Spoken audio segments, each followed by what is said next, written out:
Hi, I'm Rachel from The Sweet Farm, and I'm here with another video to help you eat better meat.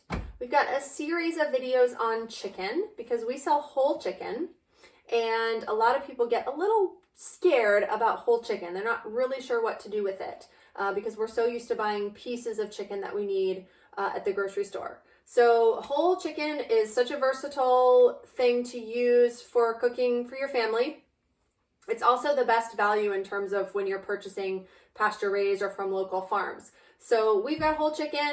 We love using whole chicken. It's really all we use at this point in our family, and we want to show you some things to do with it. So today's video, we've already roasted our chicken and had it for dinner. So I've got the leftovers here, got the bones, the carcasses, and a bunch of pieces of meat. So what I'm gonna do is I'm gonna pick the meat off the bone and reserve that for another recipe. And then I'm going to make stock or broth with the bones so that I can make soup or something else with it. So I get another meal out of this chicken. And I'm just gonna take each of the pieces of meat. This is a breast. We've got a lot of dark meat lovers in our family, so we've got a lot of white meat here. So I'm going to take those out and reserve them, and I'll chop them up here. But I've got, like, here's a drumstick. Just going to pull all that meat off of there. And the skin, you can take the skin off if you want to, but we like to add the skin to stuff because it, it's yummy.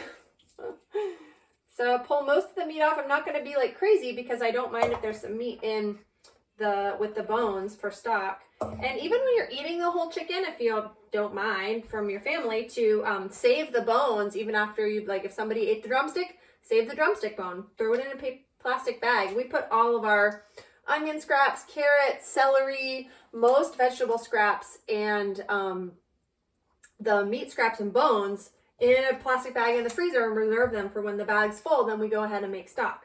But today, since I have 2 carcasses, I probably have enough already just to get started. Okay, so pulled the meat. I've got the breast, I've got all the other meat, and then I've got this main carcass here. There's a lot of meat, even though you kind of think it's empty. There's a lot of meat here to be had, so I'll kind of tear off that. The neck is really great for stock. It's got a lot of collagen in there, and there's some good stuff in there.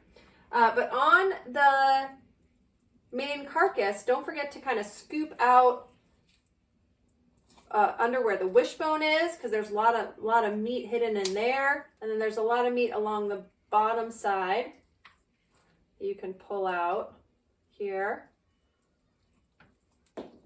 and along the cavity where you might have cut the breast out. There's still a good bit of meat there too.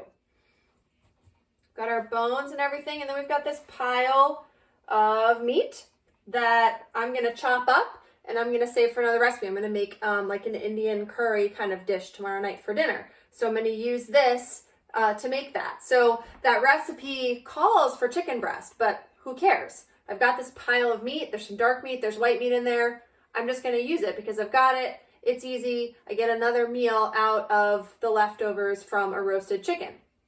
So don't be afraid to substitute a whole chicken or meat from a whole chicken for a recipe that typically calls for chicken breast. There's no reason not to use a variety of meats in it. And you can chop it up, you can shred it, whatever it is you want to do.